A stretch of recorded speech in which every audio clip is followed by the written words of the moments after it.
Mas conta para nós, cara, quando você veio a primeira vez, quanto dinheiro você conseguiu trazer? Roger, era pouca grana, cara. Era pouca grana. Eu tinha menos de $1.000 quando eu fui. Era menos Entendi. de $1.000, entendeu? Tanto que eu comprei a câmera e sobrei com um pouquinho de dinheiro, mas assim, eu nem ia precisar desse dinheiro todo, porque a passagem estava paga, o hotel estava pago. Esse dinheiro que estava comigo era só para fazer as minhas refeições, cara. Mais nada. Os ingressos de parque estava tudo pago. Então era um pacote, quando meu pai comprou, estava tudo incluso. Aéreo, hotel, ingresso. Eu só paguei comida, cara, entendeu? Então eu levei menos de $1.000. Tanto que quando eu cheguei em Massachusetts, eu devolvi o dinheiro pro meu irmão, do que ele tinha me arrumado, sabe? Falei, cara, ó, esse dinheiro aqui sobrou. Aí ele falou para mim, não, e meu irmão é mais novo comigo. Olha como é que é engraçada a história, né, cara? O irmão mais novo ajudando o mais velho. A gente a diferença de um ano só. Eu falo mais velho, mas é um ano só. Mas ele falou, não, fica com um pouco de dinheiro aí, porque até você trabalhar, receber e tudo mais, você vai precisar de um pouquinho de grana. E, cara, eu cheguei em Massachusetts no final da Copa América Brasil e Argentina, cara. Eu cheguei no aeroporto de Boston, peguei um ônibus para Framingham e de Framingham meu primo me buscou. Eu cheguei na casa do meu primo no apartamento, tava rolando o jogo Brasil e Argentina, cara. Era final Copa América. Bacana. E aí, como que foi os primeiros passos, né? Porque você chegou, passeou tudo, e como que foi, assim, a vida de imigrante no início? Porque eu acho que você não falava inglês, obviamente, e como que foi, assim, para você tão jovem nos Estados Unidos sem falar inglês, assim? Roger, o inglês que eu falava, que era bem o basicão mesmo, sabe? Do hi, bye. Mano, não falava muita coisa de inglês. Só que assim, todo mundo sabe, e até hoje isso não mudou, que a comunidade ali de Massachusetts, ela é uma comunidade que tem muitos brasileiros, muitos brasileiros. Então, qual que era o momento que eu falava com um americano? Cara, quando de repente eu ia comprar alguma coisa num comércio, que eu precisaria de, sei lá, de repente só cumprimentar ou fazer uma pergunta simples. Mas no trabalho em si, cara, português 100% do tempo, toda hora. Dentro de casa falando português.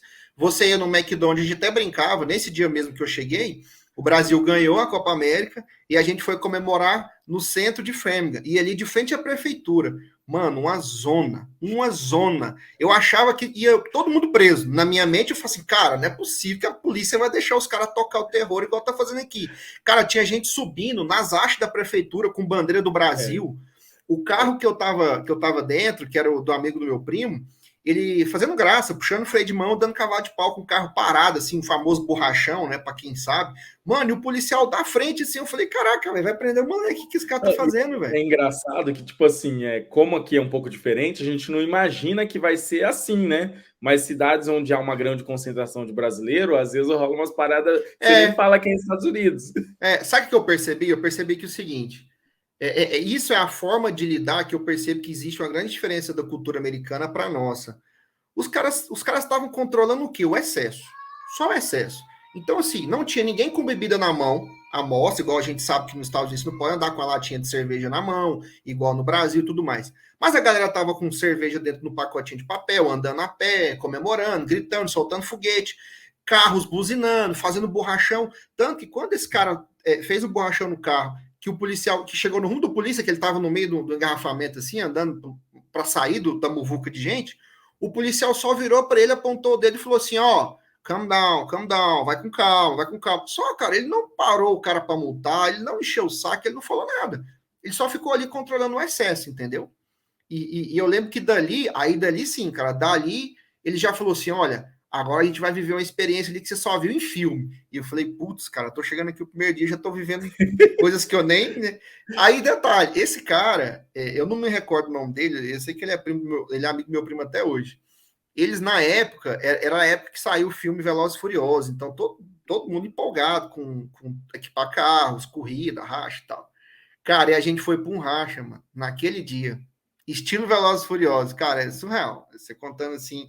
E aí, como é um assunto que essas primeiras experiências eu não falei tanto sobre isso, eu vou falando aqui, vai me vindo flash, sabe, de Não, e memória. a gente tem todo o tempo, você pode falar palavrão, pode falar o que você Cara, quiser. a gente encontrou no estacionamento do McDonald's. A gente ia se reunir todo mundo lá, um monte de carro e tal.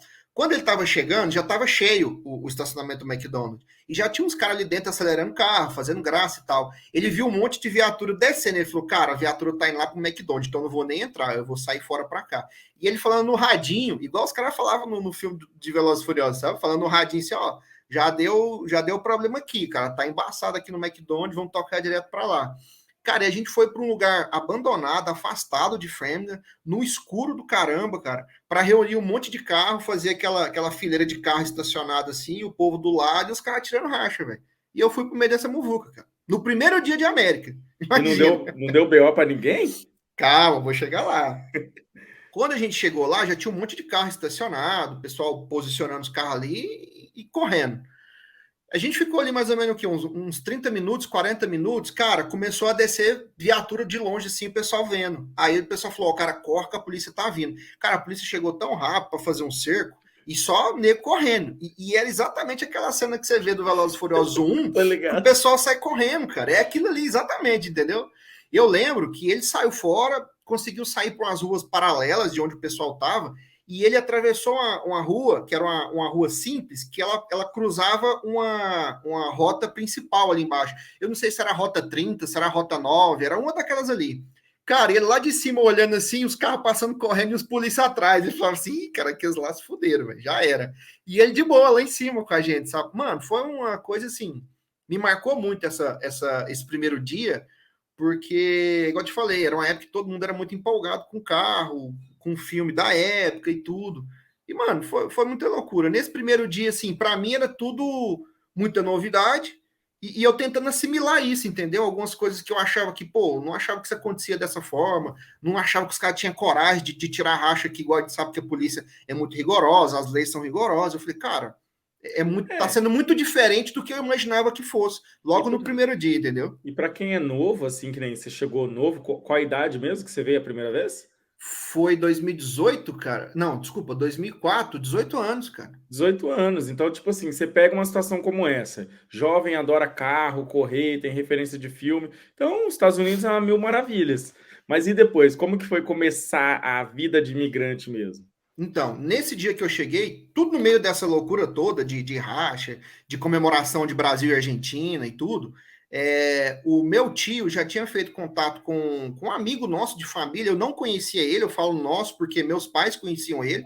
Ele trabalhava com cerâmica e na época o meu primo já havia, o meu tio já tinha ligado pro Yuri, que era o cara com quem eu trabalhei a primeira vez, o brasileiro, e falou: cara, ó, tá chegando meu sobrinho aí e tal, você não tá precisando de um ajudante? E aí ele falou: não, amanhã eu pego ele aí, 7 horas eu tô na porta para pegar ele. Então, no meio dessa muvuca toda, eu já estava com o trabalho organizado para trabalhar no dia seguinte, 7 horas da manhã. Entendeu? Que tipo de trabalho assim era? Instalação de cerâmica. Entendeu? E como Instalação que de foi para cerâmica. você assim, o primeiro dia trabalhando, assim, porque você era muito novo, pegar no batente um tipo de trabalho diferente do Brasil, como que foi para você assim? Cara, na minha adolescência, eu comecei a trabalhar com os meus 14 anos, eu já trabalhava. Dos meus 14 até os meus 18 anos, eu fiz muito trabalho braçal. Então, eu trabalhei em transportador, trabalhei carregando peso em oficina, inclusive eu ajudei esse tio meu que tinha uma oficina na época. Trabalhar na cerâmica, naquela época, para mim, não era pesado, cara. A minha saúde ajudava bastante. Então, assim, o desgaste físico, lógico que eu me cansava. Chegava ao final do dia, estava cansado, mas é muito diferente da experiência que eu tive lá na frente, com mais idade, com às vezes alguma limitação de coluna, joelho. O início, Roger, sinceramente, cara, foi muito tranquilo. E o cara com quem eu trabalhei, era muito de boa, cara. Na verdade, assim, ele nem gostava de trabalhar tanto, cara. Essa que é a verdade. Dava 4 horas da tarde, ele falava, ó, vamos juntar as ferramentas e vamos embora. Por quê? Ele tinha uma esposa que ela era cuidadora, então ela trabalhava como cuidadora de alguns idosos, e eles tinham um filho da idade que a minha tá hoje, o meu tá hoje, o Heitor, de 5 anos, e tinha um bebê. Então ele voltava para casa mais cedo para ficar com as crianças para a esposa e trabalhar à noite, alguns dias da semana. Então a gente chegava em casa, antes de 5h30 eu já estava em casa, Da entendeu? hora. E pagava quanto nessa época, você lembra? Não, velho, não lembro, cara. Não era muita grana comparada aos dias de hoje, entendeu? Era, Tá era pouco, certo. mas é muito longe da referência que eu tenho de hoje, entendeu? Pensa, 2004, cara, lá se vão 17 anos. Ah, eu Sinceramente, acho que se eu não pagasse lembro, 10 velho. dólares, eu acho que era muito, né?